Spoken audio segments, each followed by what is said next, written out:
so they came to the hospital. They took the child away, and I wanted to help the mom in any way that I could.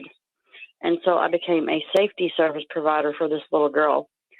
Well, this little girl ended up in the beginning, it started out 1 to 2 days. She would stay overnight with me, and one to two turned into 2 or 3. And eventually she was living with my husband and I for like 5 days out of the week, because the father was always bringing her over and asking me, did I want to take baby early? And I would say, yes, of course I want her.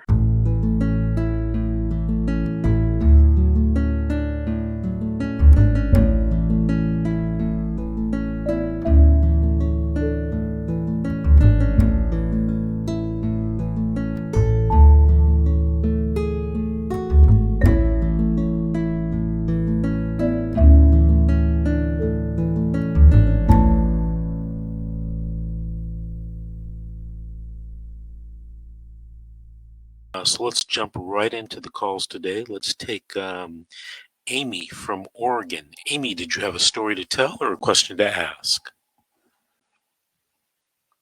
Thank you, first of all, for hearing me out. I have a question, actually, I guess, more than I would tell the story, because the story's really long. But, okay, there's a little girl that I raised. Okay, I met her birth mother at the apartment building I lived in at the time, which I'm still in the same apartment complex. But when she was born, I watched this little girl come into the world, and the father was given full custody, and the mother has disabilities, mental disabilities or whatever. Mm-hmm. And so they came to the hospital. They took the child away, and I wanted to help the mom in any way that I could. And so I became a safety service provider for this little girl. Well, this little girl ended up in the beginning, it started out 1 to 2 days. She would stay overnight with me, and one to two turned into 2 or 3. And eventually she was living with my husband and I for like 5 days out of the week, because the father was always bringing her over and asking me, did I want to take baby early? And I would say, yes, of course I want her. And anyway, her life is very well documented with videos and pictures and stuff like that. And since I'm not the biological mother to this child, and since she was removed, and the reason that she was removed is because she has 2 older half siblings, and the oldest one, the eldest daughter, made an accusation against her father and her mom's boyfriend. She said that he sexually assaulted her and possibly her middle sister, but not the little girl that I was raising. Well, anyway, they never went to CPS showed up at the father's house first, but the girls weren't there. Mm-hmm. Anyway, so they go over to the mother's house, the little girl raised her half sister's mother's house. And anyway, she has a son and also has a little boy. Well, they told her, she was distraught, and they told her, if you don't shut up and stop crying, we're going to take your son too. But they let her keep her son. And none of this stuff has been proven in court that this happened. And so it's like they're going after the birth mother over her disabilities. And they told us when they came to my home and removed this little girl from me, oh God help me, they told us to get certified to be foster parents, right? Mm-hmm. And we went through the grueling process of becoming certified to be foster parents, so that I could get this little girl back while this investigation is going on. And it's been almost 2 years. Come June 17th of this year, it'll be 2 years that they've been in foster care. 2 years? Yes, because they keep pushing that out, and the caseworkers are saying that there's new testimonies made by the 2 half sisters, and so that they would have to postpone it, which I know what they're doing. I know exactly what they're doing. But I raised this little girl. She called me mom. She called my husband dad. And we always told her, look, you got 2 mommies, you got 2 daddies, so you got twice the love, baby girl.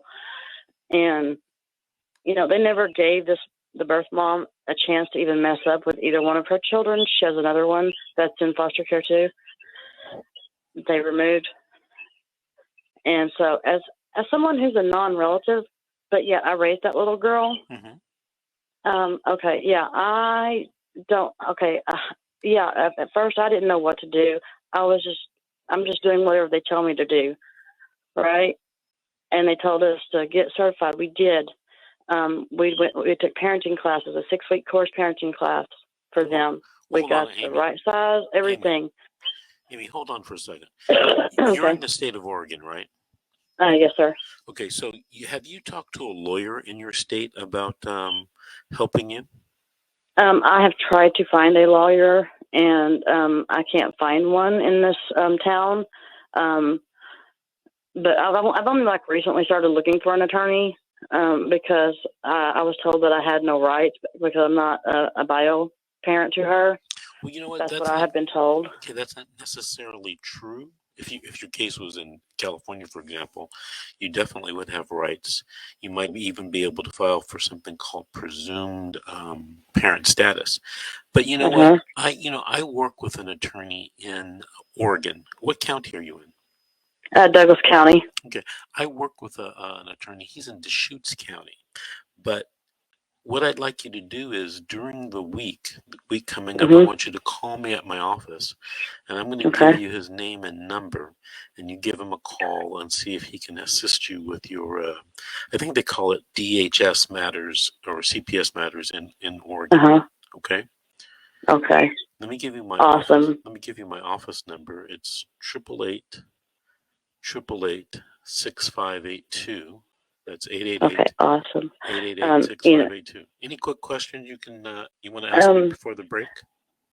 No, I don't think I have any more questions. I think I think you pretty much answered it. I want you to know that what you're doing is awesome and amazing. I mean, thank you, God, for someone like you, because I was just researching how to what to do when you're dealing with evil, lying CPS workers.